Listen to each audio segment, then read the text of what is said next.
कि दुनिया का सबसे बड़ा फितना इस उम्मत के मर्दों के लिए सबसे बड़ा फितना औरत का फितना है। और ये औरत कब फितना बनती है?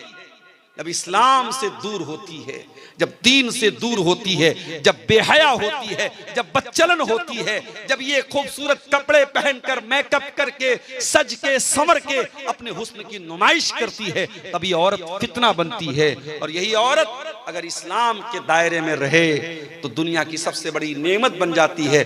अल्लाह के नबी ने फरमाया दुनिया का सबसे बड़ा खजाना तीन चीजें हैं, तीन चीजों को खजाना बना लो, तीन चीजों को स्टोर कर लो, तीन चीजों को अपने घर में बचा के रख लो। कल्बन शाकिरा व लिसानन जाकिरा व ज़ौजतन मुमिनतन तुईनुहु अला अम्रिल आखिरा।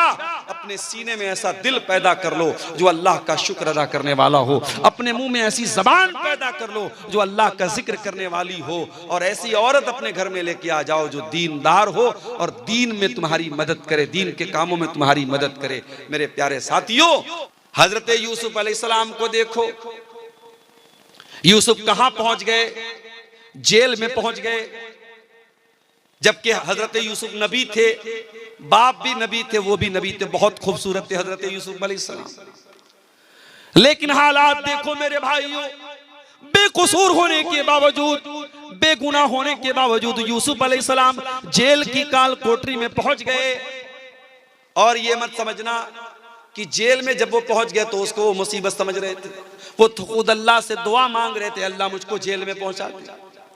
क्यों दुआ मांग रहे थे? आओ उनकी दुआ पढ़ के सुना देता हूं। कितनी प्यारी दुआ करते हजरत यूसुफ अलैहिस्सलाम। कहते रब्बिस सिजनु अहब्बु इलैया मिम्मा यदऊननी इलैहि।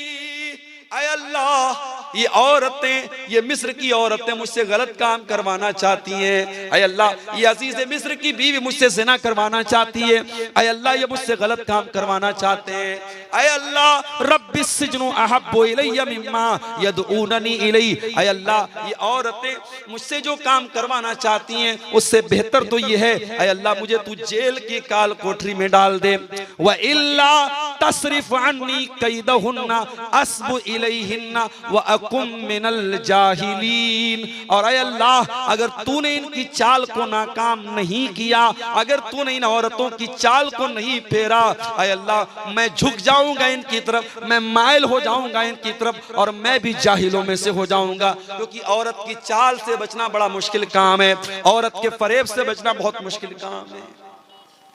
अगर यूसुफ अलैहिस्सलाम जैसे पैगंबर को इस बात का डर है कि औरत के फंदे में वो न फंस जाएं, तो आज के कमजोर ईमान वाले नौजवानों, आप अपने दामन को भी बहुत बचा के रखिए। जमाना बहुत नाजुक है, औरत का फितना बड़ी तेजी से समाज में फैल रहा है। मैं माफ कीजिए अगर हमारी माएं बहनें सुन रही हैं, मैं जब औरत का लफ्ज बोल रहा हूं तो कोई ये ना समझे कि मैं तमाम औरतों को जिम्मेदार करार दे रहा हूं इन हालात का, नहीं। हजरत यूसुफ अलैहिस्सलाम उस औरत के फितने से बचने की दुआ करते और कहते हैं अल्लाह मुझे तू जेल में पहुंचा। अल्लाह ने यूसुफ अलैहिस्सलाम की दुआ कबूल कर ली। यूसुफ बेगुनाह थे, फिर भी जेल में पहुंच गए। और जेल में पहुंचने के बाद यूसुफ अलैहिस्सलाम आराम से नहीं बैठ गए। हम और आप होते तो जेल में पहुंच करके आंसू बहाते, हम कहां चले आए। न तो घर के जैसा बिस्तर है, न तो घर के जैसा खाना है, न माँ है पास में, न बाप है पास में। और यूसुफ नबी के बेटे हैं, पैगंबर के बेटे हैं, बड़े बाप के बेटे हैं, बड़े नाज़ो नेमत से उनको पाला गया था। और आज कहां पहुंच गए? कैद खाने में पहुंच गए। कोई अपराध भी नहीं किया, कोई कसूर भी नहीं है, लेकिन यूसुफ अलैहिस्सलाम जेल की काल कोठरी में पहुंचने के बाद भी अपने मिशन को नहीं भूलते। वो जेल के अंदर जो कैद खाने के अंदर जो साथी होते हैं उनको तौहीद की दावत देने लगते हैं, उनको इस्लाम के बारे में बताने लगते हैं। दो कैदियों से कहते हैं या साहिब इस सिजनी अरबाबुम मुतफर्रिकून खैरुन अमिल्लाहुल वाहिदुल कहार। ऐ मेरे मेरे कैद खाने के साथियों, ये बताओ कि एक अल्लाह ज्यादा बेहतर है या कई खुदाओं को मानना ज्यादा बेहतर है? मा ताबुदून मिन दूनिही इल्ला अस्माअन सम्मैतुमूहा अंतुम व आबाउकुम मा अनज़लल्लाहु बिहा मिन सुल्तान। ऐ लोगो, तुम अल्लाह को छोड़ के जिनको पुकारते हो वो तो सिर्फ नाम है जो तुमने रख लिए, तुम्हारे बाप दादा ने रख लिए, उनकी अल्लाह ने कोई दलील नहीं उतारी है। भाई नाम रख लिया आपने, किसी का नाम रख लिया आपने गौसे आजम, सबसे बड़ा मदद करने वाले, किसी का नाम रख लिया गरीब नवाज, गरीबों को देने वाला, किसी का नाम रख लिया दस्तगीर, हाथ पकड़ने वाला, किसी का नाम रख लिया दाता देने वाला, किसी का नाम आपने रख लिया मुश्किल कुशा। आपने नाम रख लिए हैं, अल्लाह को छोड़ करके इनकी कोई हकीकत नहीं है, अल्लाह के सिवा कोई देने वाला नहीं है मेरे प्यारे। तो तौहीद आपके ज़हन को सुकून देती है मेरे प्यारे साथी। तौहीद पर चलने वाला एक रास्ते पर चलता है। प्राणपुर से कटिहार जाने वाला रास्ता अगर हमको पकड़ना है और हम पीछे मनिहारी का रास्ता पकड़ लें, कहीं और निकल जाएं, हम मंजिल से भटक जाएंगे। अगर आप तौहीद पर चल रहे हैं तो तौहीद आपको सिरात मुस्तकीम के रास्ते पे लेके जाएगी, जन्नत के रास्ते पे लेके जाएगी। और यही वजह है तौहीद पर चलने वाला वो इधर उधर भटकता नहीं है, कभी यहां कभी वहां नहीं रहता है, वो एक प्लेटफॉर्म पे रहता है। इहदिनस सिरातल मुस्तकीम, वो पांचों टाइम अल्लाह से यही दुआ करता है, अल्लाह हमको सिरात मुस्तकीम पे कायम रख, हमको इसी सीधे रास्ते पे चलने की तौफीक दे। तौहीद पे चलने वाला सुकून की दौलत से माला माल होता है। मेरे प्यारे नौजवान साथियों, आपसे एक बात कहना चाहता हूं, सुकून किस चीज का नाम है? क्या ज्यादा पैसा कमा लेने का नाम सुकून है? माफ करना, बड़े बड़े अरबपतियों को रात में सोने के लिए स्लीपिंग पिल्स लेनी पड़ती है, नींद की दवाएं लेनी पड़ती हैं। और किसी गांव का कोई गरीब आदमी रात में साग रोटी खा लेता है, मछली भात खा लेता है, दाल चावल खा लेता है और आराम से सो जाता है। इसका मतलब यह हुआ कि सुकून का ताल्लुक पैसे से नहीं है। जितने सुकून के साथ वो गरीब आदमी अपनी झोपड़ी में सो रहा है, वो करोड़पति महल में उतने सुकून से नहीं सो रहा है। इसीलिए बहुत ज्यादा दौलत के पीछे ना भागो मेरे प्यारे भाइयों। दौलत कमाओ, दौलत जरूरी चीज है, लेकिन अगर दौलत मिल गई, हलाल तरीके से मिल गई, तो हराम रास्तों पे न जाना, वरना सुकून की दौलत छिन जाएगी। अल्लाह के प्यारे नबी बड़ी प्यारी बात इरशाद फरमाते हैं, लैसल गिना अन कसरतिल अरदी वलाकिन्नल गिना गिनन नफ्सी। अरे ज्यादा पैसा हो जाना, ज्यादा सामान हो जाना, ये दौलत नहीं है, ये मालदारी नहीं है। असल मालदारी यह है कि इंसान का दिल मालदार हो जाए, इंसान का नफ्स गनी हो जाए, इंसान दिल का मालदार हो जाए। कुछ लोग होते हैं ना, चमड़ी चली जाए दमड़ी न जाए, पैसा बहुत है मगर एक पैसा भी अल्लाह की राह में खर्च करने की बात आ जाए, किसी गरीब को देने की बात आ जाए, नानी मर जाती है। चमड़ी चली जाए दमड़ी न जाए। पैसा है, दौलत है, दिल नहीं। और मैं देखता हूं कभी कभी मदरसों में चंदा जब लोग देते हैं, दान देते, गरीब आदमी जो बेचारा बहुत मामूली कमाने वाला है, अपनी हैसियत से बढ़ के वो देता है। और करोड़पति लोग बेचारे जो है वो बंगला में तकरीर करने वाला उसको दाएं बाएं से खींचता है, पकड़ता है, बुलाता है, उसके बाद बड़ी मुश्किल से 5,000 10,000 रुपया वो निकालता है। तो अल्लाह ताला क्या तो नीयत देखी जाएगी, अल्लाह क्या तो इखलास देखा जाए। सही बुखारी की पहली हदीस क्या है? इन्नमल आमालु बिन्नियात, सारी नेकियों का दारो मदार अल्लाह ताला की नीयत पर है। आप कटिहार छोड़ के दिल्ली जा रहे हैं, आप कटिहार छोड़ के गुवाहाटी जा रहे हैं, आप कटिहार की सरजमीन छोड़ के मुंबई जा रहे हैं, किस लिए जा रहे हैं? पैसा कमाने के लिए, बाल बच्चों का पेट भरने के लिए, और एक आदमी कटिहार छोड़ के या कोई भी जगह छोड़ के दूसरी जगह जा रहा है, क्यों जा रहा है? अपना दीन बचाने के लिए, अपना ईमान बचाने के लिए, अपने आप को इस्लाम पर अमल करने के लिए। दोनों ने शहर छोड़ा, दोनों ने वतन छोड़ा, लेकिन जिसने दीन और ईमान के लिए अपना वतन छोड़ा उसको शरीयत में मुहाजिर कहा जाएगा, उसके अमल को हिजरत कहा जाएगा, उसको हिजरत का सवाब मिलेगा। लेकिन जो रोजी रोटी के लिए, किसी लड़की से शादी करने के लिए, किसी औरत को हासिल करने के लिए, किसी दौलत को हासिल करने के लिए अपना शहर छोड़ के जाएगा, उसको हिजरत का सवाब नहीं मिलेगा। अमल एक है, काम एक है, नीयत अलग अलग होगी तो मामला बदल गया मेरे प्यारे साथियों। इसलिए नीयत को दुरुस्त करो।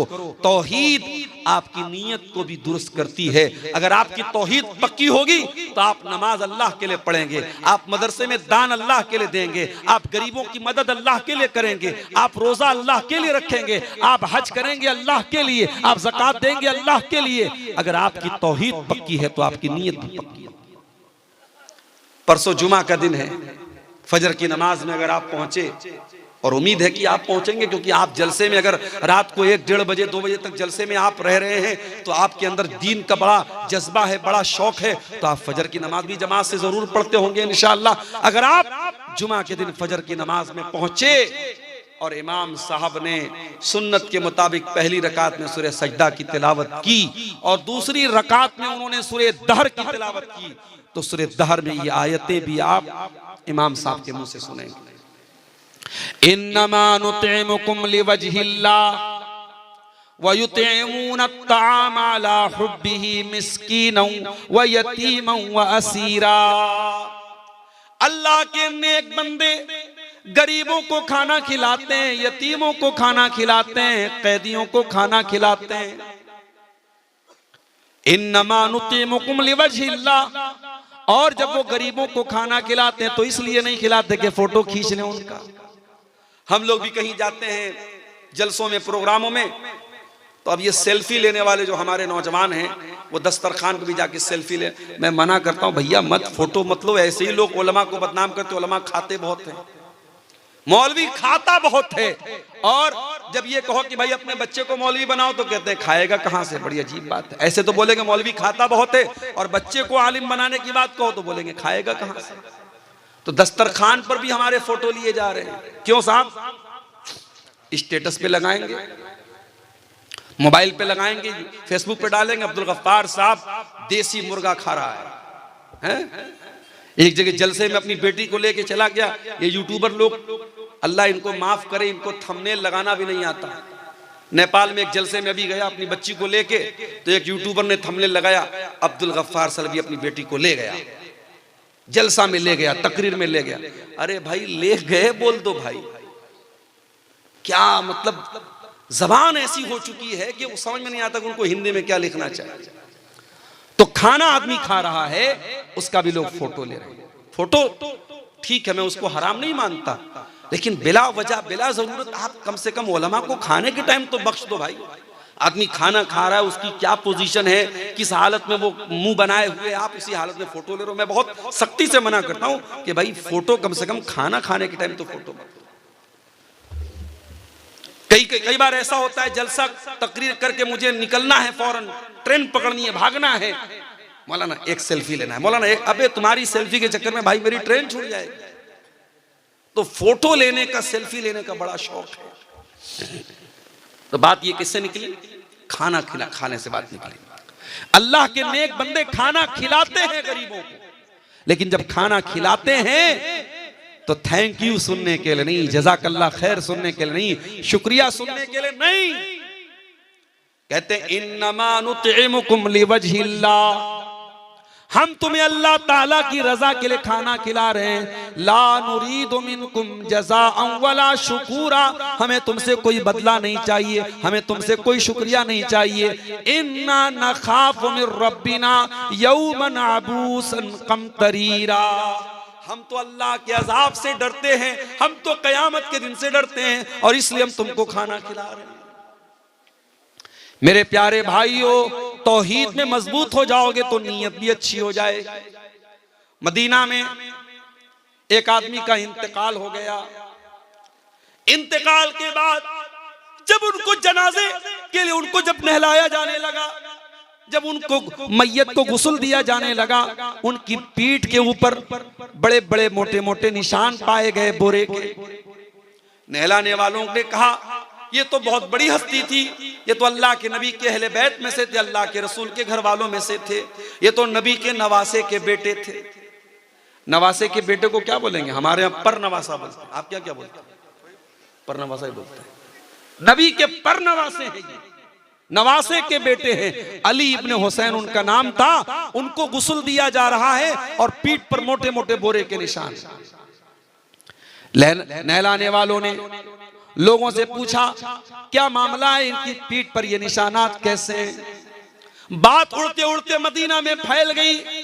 मदीना के कुछ गरीब घरों तक ये बात पहुंची। उन गरीबों ने आकर के कहा अल्लाह की कसम हमें पता चल गया इनकी पीठ पर ये मोटे मोटे निशान क्यों हैं।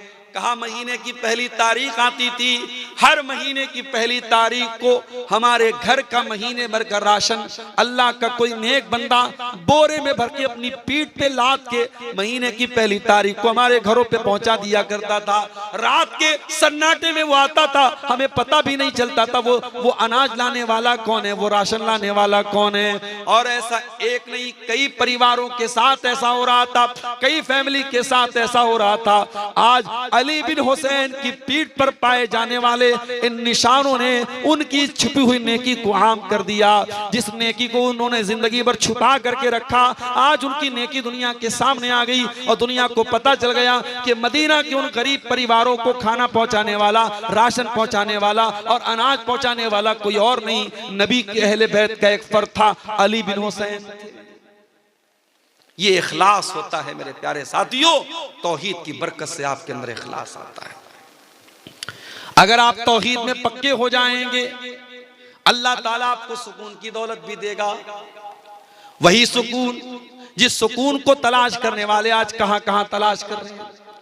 ये शराबी शराब क्यों पी रहा है, ये जिना करने वाला जिना क्यों कर रहा है, ये लड़कियों से चैटिंग क्यों कर रहा है, ये पाउडर के जरिए ड्रग्स क्यों ले रहा है। इन तमाम लोगों से पूछ तो कहते हम तो सुकून के लिए ऐसा कर रहे हैं। शराब पीने वाला सुकून के लिए शराब पी रहा है, सिगरेट पीने वाला सुकून के लिए सिगरेट पी रहा है, खैनी खाने वाला सिगरेट के लिए सुकून के लिए खैनी खा रहा है। यानी जितने ये नशे की चीजें हैं ये सब सुकून के लिए कर रहा है। ऐ सुकून की तलाश में ये हराम काम करने वालों, ऐ शराब में डूबे इंसानों, ऐ नशे की लत में मुब्तला नौजवानों, ऐ लड़कियों से चैटिंग करके अपने आप को सुकून पहुंचाने का ख्वाब देखने वालों, आओ कुरान तुमको बताता है सुकून कहाँ मिलेगा। कुरान तुमको नुस्खा बताता है, कुरान तुमको तरीका बताता है। अला बिज़िक्रिल्लाहि तत्मइन्नुल कुलूब। मेरे बंदो तुम्हें सुकून मिलेगा तो अल्लाह के जिक्र में मिलेगा, तुम्हें सुकून मिलेगा तो अल्लाह के कलाम में मिलेगा, तुम्हें सुकून मिलेगा तो अल्लाह को याद करके मिलेगा। आज कितने मुसलमान हैं उनके घर में 24 घंटे में एक बार कोई अल्लाह का नाम लेने वाला नहीं, कोई एक आदमी भी नमाज पढ़ने वाला नहीं, कोई एक औरत भी कुरान पढ़ने वाली नहीं। दिन रात मोबाइल पे गाने बज रहे हैं, दिन रात बच्चों के हाथ में मोबाइल, बड़ों के हाथ में मोबाइल, गाने बजाने मुसलमानों के घरों में बज रहे हैं। ओ लोगों, आपने बिल्डिंगें तो बड़ी आलीशान बना ली, आपने मकान तो बड़े अच्छे बना लिए, मगर माफ करना अगर आपके घरों में अल्लाह का नाम नहीं लिया जा रहा है, अगर आपके घरों में अल्लाह का जिक्र नहीं हो रहा है, मैं नहीं कह रहा हूं, अल्लाह के प्यारे नबी फरमा रहे हैं ऐसा घर मुर्दा है, मुर्दा। आपने फरमाया मसलुल बैतिल्लज़ी युज़करुल्लाहु फीही वल बैतिल्लज़ी ला युज़करुल्लाहु फीही मिस्लल हय्य वल मय्यित। जिस घर में अल्लाह का नाम लिया जाए वो घर जिंदा है, और जिस घर में अल्लाह का नाम ना लिया जाए वो घर मुर्दा है। हमारे घर मुर्दा हो चुके हैं। जिन घरों में अल्लाह का नाम ना लिया जाए उन घरों में सुकून कहां से आएगा। अगर आज बच्चे माँ बाप की बात नहीं मानते, माँ बाप बच्चों के साथ नाइंसाफी कर रहे हैं, भाई भाई से लड़ाई कर रहा है, देवरानी जेठानी में आज अगर झगड़े हो रहे हैं, ननद और भाभी में झगड़े हो रहे हैं, तो मेरे प्यारे साथियों घर में सुकून आए तो कहां से आए, बरकत आए तो कहां से आए। बरकत का तो तरीका हमने खो दिया है, सुकून का तरीका हमने खो दिया है। कुरान कहता है अला बिज़िक्रिल्लाहि तत्मइन्नुल कुलूब। आओ अल्लाह के जिक्र से तुमको सुकून मिलेगा। अभी मैं आज एक साइंसदान के बारे में पढ़ रहा था। थाईलैंड की एक यूनिवर्सिटी चियांग माऊ एक यूनिवर्सिटी है, उसमें एक प्रोफेसर हैं जो एनाटॉमी के प्रोफेसर हैं, और उनका नाम क्या है? उनका नाम है तेजा तेलाक। वो थाईलैंड के हैं, थाई प्रोफेसर है, एनाटॉमी के वो प्रोफेसर है। और वो एनाटॉमी का मतलब होता है इंसान के बदन की जो पार्ट्स ऑफ बॉडी हैं, जो शरीर के जो अंग हैं, उस पर वो रिसर्च करते हैं, उसके बारे में वो तहकीक करते हैं। थाईलैंड की उस यूनिवर्सिटी के प्रोफेसर साहब ने जब तहकीक करना शुरू किया, रिसर्च करना शुरू किया, एक सवाल बार बार उनको डिस्टर्ब कर रहा था कि इंसान की बॉडी में जो दर्द होता है, उस दर्द को बदन का कौन सा हिस्सा रिसीव करता है? इंसान की बॉडी में वो जो दर्द होता है, जो पेन होता है, उस दर्द को बॉडी कैसे फील करती है, बॉडी कैसे महसूस करती है? सबसे पहले बॉडी का कौन सा ऐसा अंग है जो दर्द को फील करता है? डॉक्टर साहब परेशान थे, प्रोफेसर साहब परेशान थे। अचानक किसी ने एक दिन उनको कुरान दे दिया। कुरान पढ़ते हुए सूरह निसा की आयत उनकी आंखों से गुजरी। अल्लाह ने फरमाया, कुल्लमा नज़िजत जुलूदुहुम बद्दलनाहुम जुलूदन गैरहा। जब जहन्नमी जहन्नम में डाले जाएंगे, उनके बदन की चमड़ी जल जाएगी, खराब हो जाएगी, हम नई चमड़ी चढ़ा देंगे, हम नई चमड़ी चढ़ा देंगे। ले यज़ूक़ुल अज़ाब, ताकि बार बार वो अजाब का मजा चखें, उनको अजाब का दर्द फील हो, उनको अजाब का दर्द महसूस हो। प्रोफेसर साहब ने जब कुरान की आयत पढ़ी, उन्होंने कहा इसका मतलब ये हुआ कि शरीर में अगर कोई अंग है जो दर्द को सबसे पहले फील करता है, सबसे पहले रिसीव करता है, तो वो इंसान की स्किन है, इंसान की चमड़ी है, इंसान की त्वचा है। डॉक्टर साहब ने, वीडियो मौजूद है यूट्यूब पर, आप जाके देख लीजिए। सऊदी अरब में एक बहुत बड़ी कॉन्फ्रेंस हुई और उस कॉन्फ्रेंस में खड़े होकर के उन्होंने इस्लाम कबूल किया, ला इलाहा इल्लल्लाह मुहम्मद रसूलुल्लाह का कलमा पढ़ा, और उन्होंने कहा 1400 साल पहले अरब के एक उम्मी को ये बात किसने बताई जो मेरी पूरी जिंदगी की रिसर्च का निचोड़ है, पूरी जिंदगी मेहनत करने के बाद और तहकीक करने के बाद जो बात मैं बता रहा हूं, कुरान हकीम 1400 साल पहले वो बात कैसे बता रहा है? इसका मतलब ये कुरान अल्लाह का कलाम है। मेरे प्यारे साथियों, आज अगर आप तौहीद पर पक्के हो जाएं, आप अल्लाह का जिक्र और कुरान अगर आप पढ़ना शुरू करें, आप जब बड़े बड़े प्रोफेसर और बड़े बड़े पढ़े लिखे लोगों के दिल की दुनिया बदल गई, आपके दिल की दुनिया भी बदल जाएगी। मगर हमारा दिल का आलम यह है, हमारा दिल बड़ा कठोर हो चुका है मेरे साथी। ये दिल बड़ा सख्त हो चुका है, ये दिल बड़ा कठोर हो चुका है। कुरान कहता है, लौ अंज़लना हाज़ल कुरान अला जबल, इस कुरान को हमने किसी पहाड़ के ऊपर भी उतारा होता तो पहाड़ भी अल्लाह के खौफ से रेजा रेजा हो जाता। लरअयतहु खाशियम मुतसद्दिअम मिन खशियतिल्लाह। इस कुरान के अंदर वो पावर है कि बड़े बड़े पहाड़ को भी चकनाचूर कर सकता है, लेकिन इंसान के दिल पर आज कुरान का कोई असर नहीं हो रहा है। क्यों? क्योंकि पहाड़ से ज्यादा कठोर हो चुका है इंसान का दिल। मेरे प्यारे साथियों, सुकून की दौलत भी इसी कुरान के जरिए मिलेगी, इसी अल्लाह के जिक्र के जरिए मिलेगी। और जो आदमी तौहीद के रास्ते पर चलता है, उसके दिल को अल्लाह ताला सुकून की दौलत से भी माला माल कर देता है।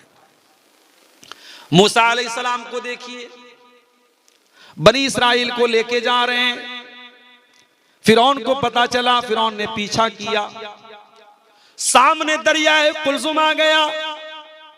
मूसा अलैहिस्सलाम के साथियों ने कहा किया है, मूसा इन्ना लमुद्रकून, अब तो हम पकड़ लिए जाएंगे, अब हमें कौन बचाएगा? मूसा अलैहिस्सलाम ने बड़े इत्मीनान से जवाब दिया, कल्ला इन्ना मइया रब्बी सयहदीन, ऐ मेरी कौम के लोगों, मेरा रब मेरे साथ है, मेरा अल्लाह मेरे साथ है, वो जरूर कोई ना कोई रास्ता निकालेगा। ये सुकून हजरत मूसा के दिल में कैसे पैदा हुआ? ये तौहीद की बदौलत पैदा हुआ। जब इंसान की तौहीद पक्की होगी, जब अल्लाह पर यकीन पक्का होगा, बड़े बड़े मुश्किल हालात में भी वही सुकून उसके दिल में मौजूद होगा। मूसा अलैहिस्सलाम ने कहा मेरा रब मेरे साथ है, वो जरूर कोई ना कोई रास्ता निकालेगा। फ़अौहैना इला मूसा अन इज़रिब बिअसाकल बहरा फनफलका फकाना कुल्लु फिरकिन कत्तौदिल अज़ीम।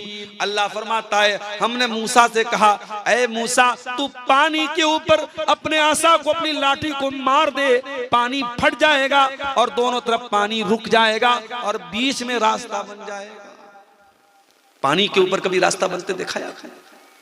मनिहारी का ब्रिज बन रहा है, कितने जमाने से काम चल रहा है, अभी लोग बता रहे 2026-27 में काम कंप्लीट होगा। पानी के अंदर ब्रिज बनाना आसान काम नहीं है, पानी के अंदर पिलर खड़ा करना आसान काम नहीं है। अल्लाह ताला की टेक्नोलॉजी देखो मेरे भाई, अल्लाह ने पानी को रोक दिया दोनों तरफ और बीच में रोड बन गई, रास्ता बन गया और मूसा अलैहिस्सलाम अपने साथियों के साथ बड़े आराम से पानी को क्रॉस कर गए। अल्लाह ताला की जो टेक्नोलॉजी होती है, अल्लाह की जो तदबीर होती है, इंसान वहां तक पहुंच भी नहीं सकता। वल्लाहु खैरुल माकिरीन। इंसानों की तदबीर अल्लाह की तदबीर के सामने कुछ नहीं है। जब अल्लाह अपनी प्लानिंग करेगा तो इंसानों की तदबीर, इंसानों की चालबाजी, इंसानों की मक्कारी धरी की धरी रह जाएगी। अल्लाह की तदबीर उनकी सारी मक्कारियों को खत्म कर देगी मेरे प्यारे साथी। तो तौहीद पे चलने वाला सुकून की दौलत से माला माल होता है। जो इंसान तौहीद पर चलता है वो अल्लाह के कैमरे से हमेशा डरता रहता है। दुनिया का कैमरा, आज आप किसी बड़े मार्केट में चले जाएं, कटिहार के किसी बड़े दुकान में, मॉल में चले जाएं, आप मालदा में चले जाएं, आसपास पूर्णिया चले जाएं, बड़ी बड़ी दुकानों पे कैमरे लगे हैं। क्यों लगे हैं भाई? कैमरे लगे हैं साहब, उनको कहते हैं सीसीटीवी कैमरा। वो सिक्योरिटी के लिए लगे हैं, सुरक्षा के लिए लगे हैं। कैमरा लगा है तो चोरी नहीं होगी, कैमरा लगा है तो कोई गलत काम नहीं होगा।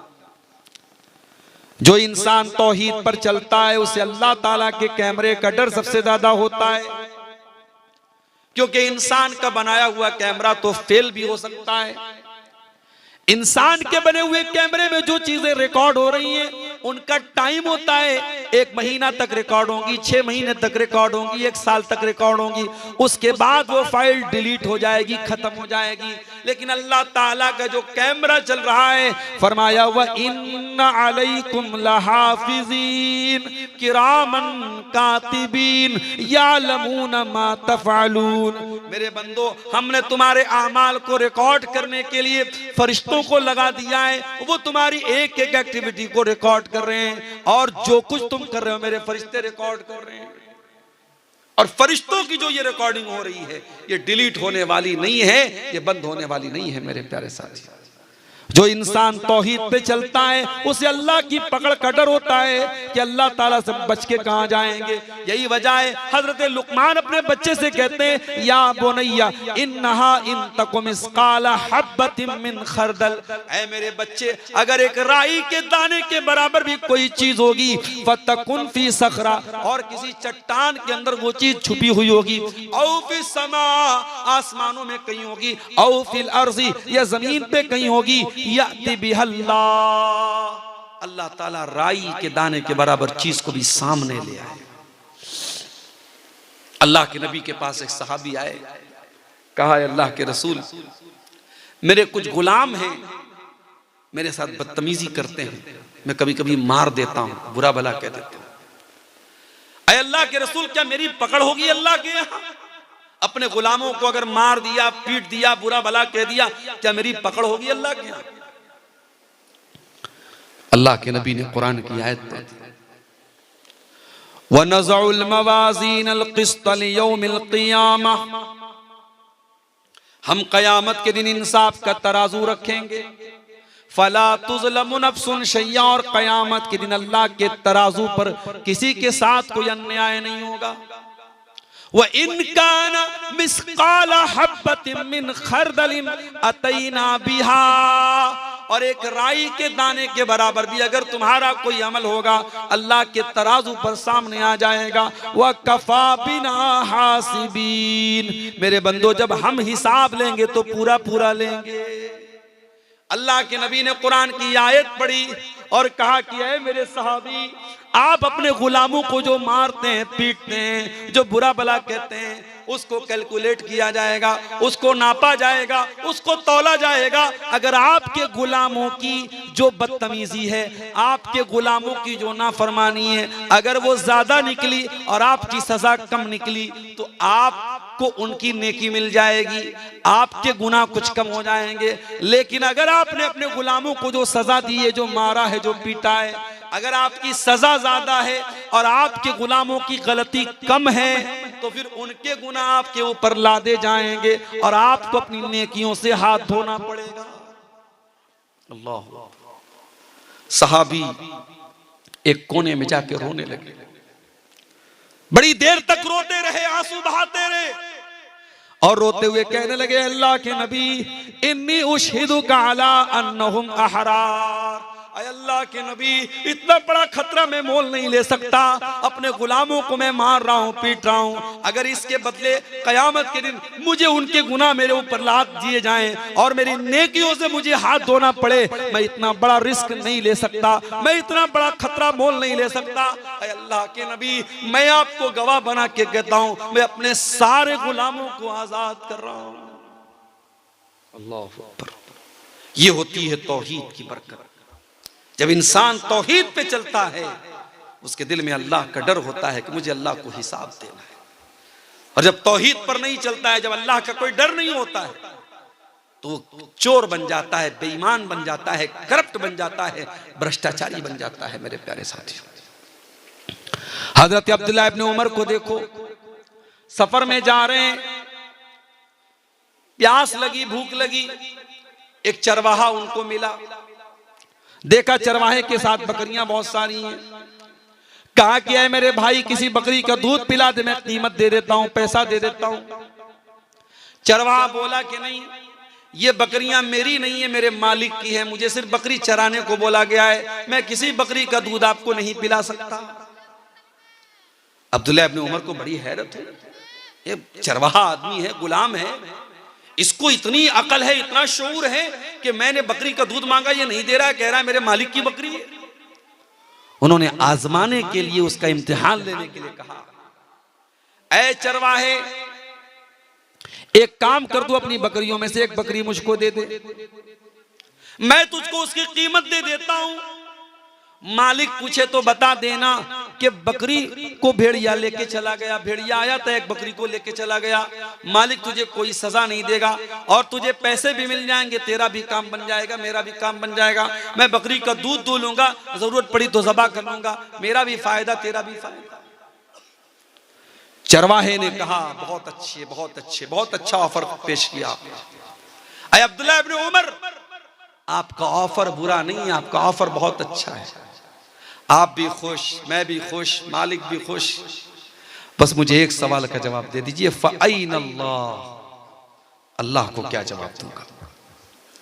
कल अल्लाह पूछेगा कयामत के दिन कि तूने अपने मालिक के साथ गद्दारी की, चीटिंग की, फ्रॉड किया, धोखा किया, बेवकूफ बनाया अपने मालिक को, मैं अल्लाह को क्या जवाब दूंगा? बस मुझको इतना बता दीजिए। उस चरवाहे के मुंह से फ़अैन अल्लाह, अल्लाह कहा गया, मैं अल्लाह को क्या जवाब दूंगा? ये सुनकर के अब्दुल्लाह बिन उमर रोने लगे, आंखों से आंसू जारी हो गए। पूछा तेरा मालिक कौन है? मदीना आए, मालिक का पता लगाया और मालिक को कीमत दे करके उस गुलाम को आजाद कर दिया। और आजाद करने के टाइम उस गुलाम से कहा, ऐ चरवाहे, ऐ कल तक तू गुलाम रहने वाला इंसान, आज इस तरह एक जुमले ने तुझको दुनिया की गुलामी से बचा लिया है और मुझे उम्मीद है कल कयामत के दिन जहन्नम की आग से भी तुझे ये जुमला बचा लेगा। अल्लाह अकबर। अल्लाह का ये डर, तौहीद जब दिल में होगी तब पैदा होगा मेरे साथी। जब आप तौहीद के पक्के होंगे तो अल्लाह का ये डर आपके दिल में पैदा हो जाएगा। हजरत उमर को देखो, गश्त लगा रहे हैं अपने दौरे हुकूमत में, दुनिया आराम से सोती है और उमर फारूक आम लोगों का कपड़ा पहन के गश्त लगाते हैं पूरे इलाके में, पूरे मदीना में, कौन भूखा है, कौन प्यासा है, कौन परेशान है, लोगों की मदद करते हैं। हजरत उमर का गुजर एक मकान के पास से होता है। अंदर से एक औरत की आवाज आती है। औरत अपनी बच्ची से कह रही है, अपनी बेटी से कह रही है, ऐ बेटी सुबह दूध बेचने जाना है, उठ करके तू दूध में पानी मिला दे। बेटी कहती अम्मी जान, क्या आपने अमीरुल मोमिनीन का ऑर्डर नहीं सुना? क्या हजरत उमर का हुक्म आपने नहीं सुना कि दूध में पानी मिलाना अपराध और जुर्म है? अम्मी जान, आप कानून की खिलाफ वर्जी कैसे कर सकती हैं? मां ने कहा बेटा, रात का सन्नाटा है, उमर आराम से अपने घर में लेटे होंगे, उमर कहां यहां देख रहे हैं, तू उठ करके दूध में पानी मिला। बेटी ने कहा अम्मी जान, उमर ला यराना फरब्बु उमर यराना, अगर उमर हमको नहीं देख रहे कोई बात नहीं, उमर का रब तो हमको देख रहा है। अम्मी जान, कल कयामत के दिन अल्लाह ताला पूछेगा, जब उमर का रब पूछेगा कि तूने दूध में पानी मिला करके फ्रॉड क्यों किया, धोखा क्यों किया, तूने लोगों को असली दूध के नाम पे मिलावटी दूध क्यों बेचा? अम्मी जान, हम अल्लाह को क्या जवाब देंगे? क्या अल्लाह भी नहीं देख रहा है? हजरत उमर ने मकान का नंबर नोट किया, घर आए, सारे बच्चों को बुलाया, ऐ मेरे बच्चों, मैंने एक लड़की की आवाज सुनी है, मैं नहीं जानता वो कितनी खूबसूरत है, मैं नहीं जानता उसका खानदान कैसा है, मैं नहीं जानता उसकी बरादरी कैसी है, मैं इतना जानता हूँ वो लड़की दीनदार है, वो लड़की अल्लाह से डरने वाली है, वो लड़की बहुत मुत्तकी और परहेजगार है, और मैं उस लड़की को अपने घर की बहू बनाना चाहता हूँ। क्या तुम में से कोई उस लड़की से शादी करने को तैयार है? हजरत उमर के एक बेटे, उनका नाम आसिम था, उन्होंने कहा कि अब्बा जान, मैं शादी करने को तैयार। अल्लाह अकबर। यहां तो जब तक पूरा जुग्राफिया न तय कर लिया जाए, लड़की कितनी पढ़ी लिखी है, लड़की कितनी खूबसूरत है, लड़की कितनी स्मार्ट है, उसकी इंस्टाग्राम पर कितनी आईडी है, व्हाट्सएप पर कितने नंबर हैं, कौन सा मोबाइल वो चलाती है, जब तक सारा जुग्राफिया न पता कर लिया तब तक रिश्ता कहां तय होता है? और आज जो हमारे घरों में जो बिगाड़ है मेरे प्यारे साथी, उसकी एक बहुत बड़ी वजह, ये बुनियाद हमारी खराब है। हमारी माए बहनें जब रिश्ता देखने जाती हैं, वो खूबसूरती देखती हैं, वो माल देखती हैं, वो जहेज देखती हैं, दीनदारी कौन देखता है मेरे साथ?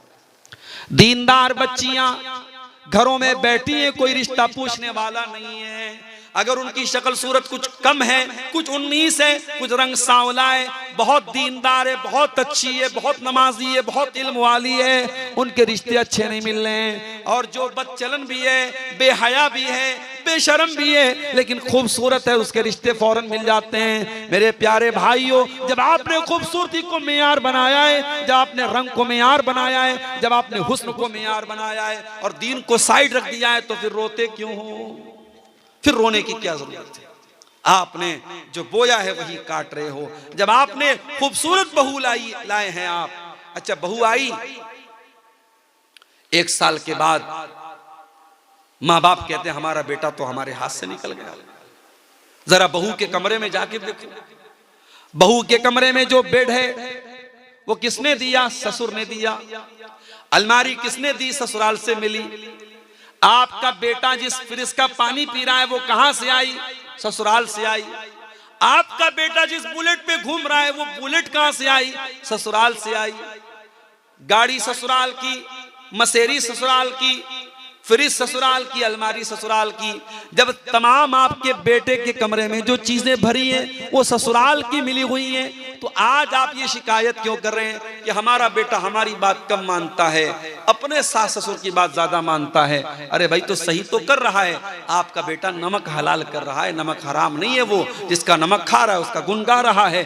जहां से वो उसने सामान हासिल किया है और पूरे कमरे में जहां का सामान भरा है, उन्हीं की वो तारीफ कर रहा है और उन्हीं के कसीदे पढ़ रहा है। मेरे प्यारे साथियों, शादी ब्याह पे भी आज हमने ऐसी रस्मों रिवाज की ऐसी चादर चढ़ा दी है। आज मैं बार बार तकरीरों में ये बात कहता हूं, आज हमने निकाह को मुश्किल बना दिया है। आज एक गरीब आदमी अपने लड़का लड़की की शादी करना चाहे, दुनिया भर के मसले हैं। लड़की की शादी है तो जहेज का इंतजाम करना है, और इसी तरीके से जेवर का इंतजाम करना है, 500 बारातियों का इंतजाम करना है, और लड़के की शादी है तो उसमें भी इतने का खाना होना ही चाहिए। अब आपके शेरशाबादियों में कभी मैं किसी शादी में शामिल नहीं हुआ। हमारे बनारस में एक जमाने में लोग घरों में दावत कर लेते थे, अब साहब शादी हॉल में दावत होती है। हैदराबाद में मैं गया, वहां लोगों ने बताया कि शादी हॉल में दावत होती है और सात तरीके के 8 तरीके के खाने जब तक न हो तब तक दावत मुकम्मल नहीं होती। कश्मीर में मैं गया, कश्मीर में शादी के मौके पर 19 तरीके के गोश्त बनते हैं और तब जाकर के शादी मुकम्मल होती है। आपने शादी को इतना मुश्किल बनाया है और जिना 500 रुपये में और 200 रुपये में हो रहा है। मेरे प्यारे साथियों, जब आप हलाल को मुश्किल करेंगे हराम आम हो जाएगा। मेरे नबी ने निकाह को इतना आसान बनाया था, इतना आसान बनाया था, लड़की का अगर वली राजी है और लड़का राजी है, 2 गवाहों ने आकर के उनके सामने लड़के ने कबूल कर लिया और महर में अगर कोई रुपया पैसा नहीं था, अगर लड़के को कुरान की कुछ आयतें भी याद है और उसने इसी को महर बना दिया कि मैं अपनी होने वाली बीवी को कुरान की आयतें सिखा दूंगा, यही महर बन गया। और ऐसा भी निकाह हुआ है नबी के दौर में। मेरे प्यारे साथियों, जब आप निकाह को मुश्किल बनाएंगे जिना आसान होगा। और आज जिना आसान हो चुका है और आम हो चुका है। और वो गुनाह जिसके बारे में कुरान कहता है वला तक़रबुज़ ज़िना, तुम जिना के करीब भी मत जाना। आज शायद कोई घर बचा हो, कोई गांव बचा हो, कोई खानदान बचा हो जहां इस गुनाह की आग की लपटें न पहुंच चुकी हो। जो इस्लाम की नजर में तीसरा बड़ा गुनाह था, शिर्क के बाद और कत्ल के बाद जो टॉप क्राइम है, जो इस्लाम की नजर में तीसरा बड़ा गुनाह है, आज मुसलमानों की बस्तियों में, मुसलमानों के गांव में, मुसलमानों के इलाकों में जिना आम हो रहा है। मेरे प्यारे साथियों, और हालात यहां तक पहुंच चुके हैं कि अब मुसलमान लड़कियों का ताल्लुक गैर मुस्लिम लड़कों के साथ भी हो रहा है। यहां तक हालात पहुंच चुके हैं। मेरे प्यारे साथियों, जब आप तौहीद के पक्के होंगे, आपके दिल में अल्लाह का डर होगा, तो आप जिना से भी अपने आप को बचाएंगे, आप अपनी शर्मगाह की भी हिफाजत करेंगे। एक औरत अपनी आबरू की भी हिफाजत करेगी। आप देखिए, वो चरवाहा जो अपने मालिक के साथ वफादार था और अल्लाह से डरने वाला था, उसने कहा कि अगर मैं अपने मालिक को धोखा दे दूं तो अल्लाह को क्या जवाब दूंगा। और अब्दुल्लाह इब्न उमर रज़ी अल्लाह तआला अन्हु उसको आजाद कर दिया। और वो लड़की जो माँ के सामने ये कहती है अगर उमर देखने वाला नहीं है तो उमर का रब देख रहा है, और उस लड़की को हजरत उमर अपने घर की बहू बनाते हैं। और बाद में उसी लड़की की औलाद में से एक इंसान पैदा होते हैं जिनका नाम उमर बिन अब्दुल अजीज रहमतुल्लाहि अलैह है, जिनको उमर सानी कहा जाता है। मेरे प्यारे साथियों, तौहीद के इस अकीदे में पक्के हो जाइए, तौहीद को मजबूत कीजिए। जब आप तौहीद के पक्के होंगे तो आप देखेंगे आपका अखलाक भी ठीक हो रहा है, आपका कैरेक्टर भी दुरुस्त हो रहा है, आपके सुलूक पर भी उसका असर पड़ रहा है। मेरे प्यारे भाइयों, आज दुनिया की अदालतें आप जाके देखें, अदालतों में अपराधी अपने आप को बचाने के लिए एड़ी चोटी का जोर लगाता है, वकील को खरीद लेता है, जज को खरीद लेता है, पुलिस को खरीद लेता है। लेकिन नबी के दौर में अदालत में अपराधी आता है, गामिदिया औरत आती है और आकर के कहती है इन्नी असब्तु ज़िना, ऐ अल्लाह के नबी मैंने ज़िना किया है, मैं शादीशुदा औरत हूँ, मैंने ज़िना किया है, मुझे मालूम है शादीशुदा अगर ज़िना कर ले उसकी सज़ा इस्लाम में पत्थरों से मार मार के ख़त्म कर देना है। ऐ अल्लाह के नबी मैंने बहुत बड़ा गुनाह कर लिया है, मुझे पाक कर दीजिए, मुझे दुनिया में सज़ा दे दीजिए ताकि आखिरत में मुझे ज़िना की सज़ा न झेलनी पड़े। अल्लाह के नबी ने पहले तो टालने की कोशिश की, आपने कहा ले जाओ इसको, क्या बकरी है ये, जाने दो इसको। उस औरत ने कहा अल्लाह के नबी इन्नी लहुबला, मैं पेट से हूं, मेरे पेट में हमल भी है, बच्चा भी है, मैं झूठ नहीं बोल रही हूं, मुझे सजा दे दीजिए ज़िना की। आपने कहा ठीक है जाओ, जब बच्चा जन्म ले ले, जब बच्चा पैदा हो जाए तब तुम मेरे पास आना। आपने 9 महीने का टाइम अपराधी को दे दिया। अपराधी भाग सकता है, बच सकता है। अल्लाह के नबी भी शायद भूल चुके होंगे, सहाबा भी शायद भूल चुके होंगे। 9 महीने के बाद बच्चा पैदा होता है, औरत उस बच्चे को गोद में लेकर के आती है। ऐ अल्लाह के नबी शायद आप भूल गए, मैं गामिदिया हूँ, मैं वही औरत हूँ जो 9 महीने पहले आपके पास आई थी। ऐ अल्लाह के नबी मुझको ज़िना की सजा दे दीजिए, मुझको पाक कर दीजिए। आपने फरमाया नहीं नहीं, अभी बच्चा बहुत छोटा है, माँ का दूध पी रहा है, जाओ जब ये बच्चा रोटी खाने लगे तब तुम मेरे पास आना। अल्लाह के प्यारे नबी ने 2 साल का टाइम अपराधी को और दे दिया, 2 साल का मौका और दे दिया कि जा तू भाग सकता है तो भाग जा, बच सकता है तो बच जा, अपने आप को बचा सकता है तो बचा ले। ओ लोगों, वो कौन सी ताकत थी, वो कौन सी कुव्वत थी। 2 साल के बाद जब बच्चा रोटी खाने लगता है, वो औरत अपने बच्चे को गोद में लेकर के आती है, बच्चे के हाथ में रोटी का टुकड़ा है, बच्चा रोटी खा रहा है। अय अल्लाह के नबी, मेरा बच्चा दूध छोड़ चुका है, मेरा बच्चा रोटी खाने लगा। अय अल्लाह के नबी, अब तो मुझे जिना की सजा दे दीजिए। आपने जमीन में गड्ढा खुदवाया, औरत का आधा धड़ जमीन में गाड़ा गया। जो इस्लाम में सजा है, शादीशुदा की सजा, जिना की, पत्थरों से मारा गया उस औरत को, रज्म किया गया। जब पत्थरों से मारा जाने लगा, उस औरत के खून के कुछ छींटे हजरत खालिद बिन वलीद के कपड़ों पर पड़ गए। हजरत खालिद बिन वलीद की जबान से कुछ नाजेबा कलमात निकल गए, कुछ ना मुनासिब कलमात उस औरत के हक में निकल गए। उन्होंने कुछ ऐसी बातें बोल दी कि पता नहीं कैसी औरत का खून मेरे कपड़े पर पड़ गया। अल्लाह के नबी ने बड़े गुस्से में फरमाया, महलन या खालिद, ऐ खालिद खबरदार, ऐ खालिद अपनी जबान को लगाम दो। ऐ खालिद, ये कोई मामूली औरत नहीं है। लक़द ताबत तौबतन, इसने अल्लाह की बारगाह में सच्ची तौबा की है। लौ ताबहा साहिब मुक्सिन लगुफिर लहू, अगर कोई डाकू भी ऐसी तौबा करता तो अल्लाह उसको भी माफ कर देता। ये है तौहीद की बरकत। जब आप तौहीद के रास्ते पर आते हैं तो आपका दिल ऐसा हो जाता है कि आप अल्लाह की बारगाह में आकर के अपने गुनाहों का इकरार कर लेते हैं मेरे साथी। इसलिए मेरे प्यारे भाइयों, जो गुनाहों के बोझ से बोझल बना हुआ है, जो गुनाहों की जंजीरों में जकड़ा हुआ है, आओ ये रात का सन्नाटा है, ये रात का सुहाना वक्त है। जाओ वजू करके अपने कमरे में, अपने मस्जिद में, ये जहां भी मुनासिब हो, जा करके अल्लाह के सामने सजदे में सर झुका दो और अल्लाह के सामने अपने गुनाहों का रोना रो लो, अल्लाह के सामने अपनी गलतियों का इकरार कर लो। यकीन जानो, जब अल्लाह के सामने तुम सर झुका दोगे मेरे प्यारे साथियों, फिर आपको कहीं और सर झुकाना नहीं पड़ेगा। शायर कहता है, वो एक सजदा जिसे तू गिरा समझता है, 1000 सजदों से देता है आदमी को नजात।